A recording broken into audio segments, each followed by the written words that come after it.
Hello friends, இன்றைக்கி நம்ம சேனலில் மில்க் ஸ்வீட் எப்படி பண்ணலாங்கிறத பார்க்கலாம். இதுக்கு ஒரு பாத்திரத்தில் 1/2 லிட்டர் பால் ஊற்றிக்கோங்க.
இப்போ இதில் டெசிகேட்டட் கோகோனட் இல்லைனா உலர்ந்த கோகோனட் அப்படிம்பாங்க.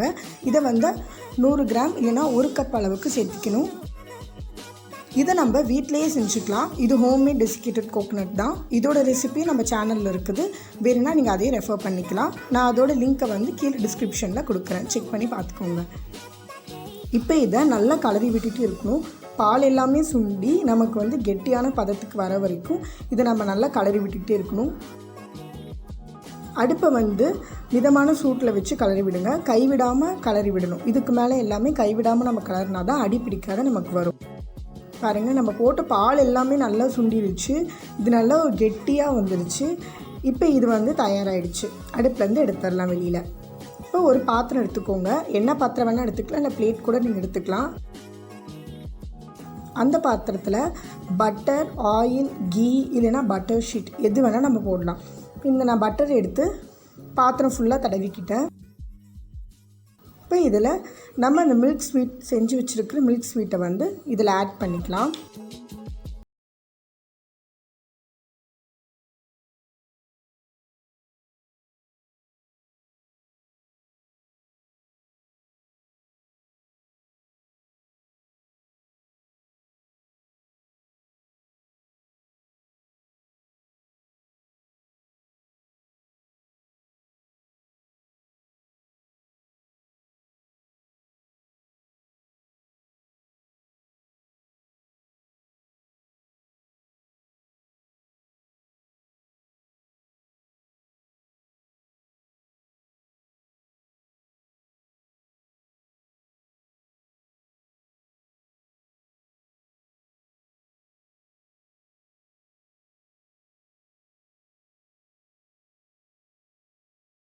நம்ம இந்த மாதிரி பண்ணோன்னா இந்த பாத்திரத்துலேருந்து நமக்கு ஈஸியாக வெளியில் வந்துடும். பாருங்கள் எவ்வளோ அழகாக வெளியில் வந்துருச்சுன்னு. இப்போ இதை நம்ம பீஸ் போட்டுடலாம்.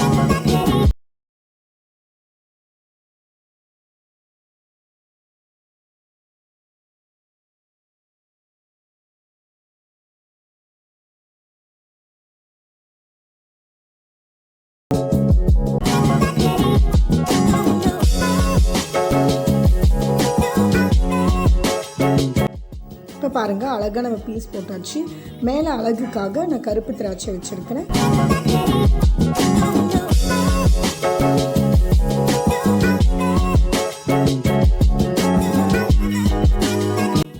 அவ்வளோதான். இந்த வீடியோ உங்களுக்கு பிடிச்சிருந்துச்சுன்னா கண்டிப்பாக லைக் பண்ணுங்கள், ஷேர் பண்ணுங்கள், சப்ஸ்கிரைப் பண்ணுங்கள். மறக்காமல் அந்த பெல் பட்டனை கிளிக் பண்ணுங்கள்.